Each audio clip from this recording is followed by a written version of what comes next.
Hello বন্ধুরা, আজ আলু ভাজা রেসিপি নিয়ে চলে এলাম রান্না। আলু ভাজা, গোল গোল করে আলু কেটে ভাজা হচ্ছে। ছাঁকা তেলে কড়কড়ে আলু ভাজা হবে। আলুটা তুলে দিয়েছি, হয়ে গেছে, এবার তুলে নিচ্ছি। কড়া হয়ে গেছে। বন্ধুরা, আর একটা রেসিপি নিয়ে চলে এলাম রান্নার। কারি বানাচ্ছি। আজ কারিতে পকোড়া দেবো না, প্লেন বানাবো। আলু ভাজা দিয়ে খাওয়া হবে।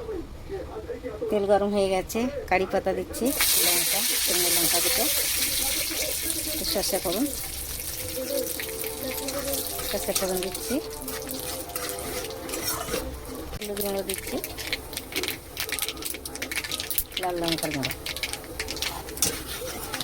গ্যাসটা কমিয়ে দেবো। এবার দইটা একটু বেসন দিয়ে ফেটিয়ে নিয়েছি, এটাই দিয়ে দিচ্ছি।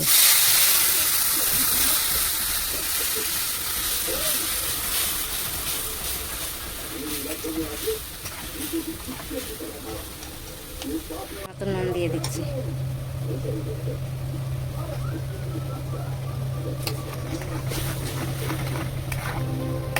কারি হয়ে গেছে, এবার নামিয়ে নিচ্ছি।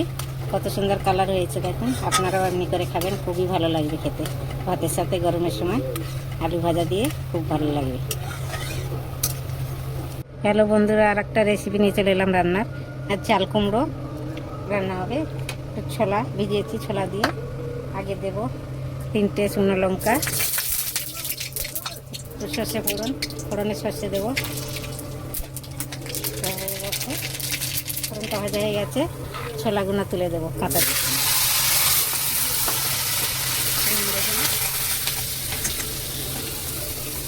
চাল কুমড়ো ধুয়ে রেখেছি কেটে, এটা তুলে দিচ্ছি।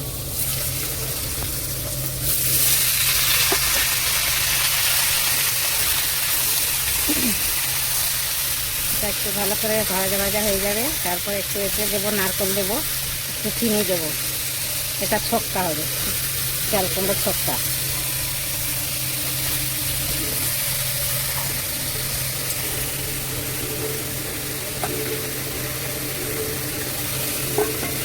ঢেকে দিচ্ছি।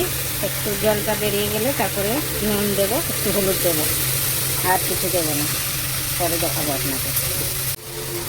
হ্যালো বন্ধুরা, এবার একটু জল হয়ে গেছে, বেরিয়ে গেছে, আর একটু হলদি দেবো, একটুখানি হলদি দিচ্ছি, পরিমাণ মতো নুন দেবো, একটু লঙ্কার গুঁড়ো হালকা,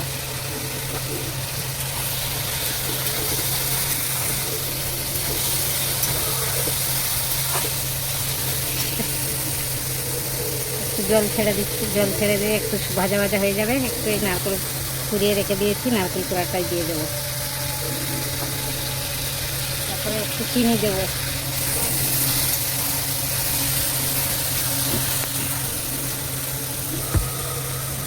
নারকেল কুড়াটা দিয়ে দিচ্ছি এখন।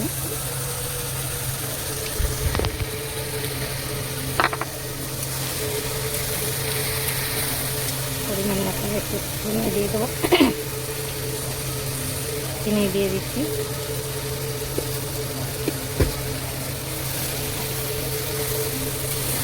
একটু ঢেকে দেবো। সিদ্ধ হয়ে গেলে আপনাদের পরে দেখিয়ে দেবো কুমড়ো ছক্কা।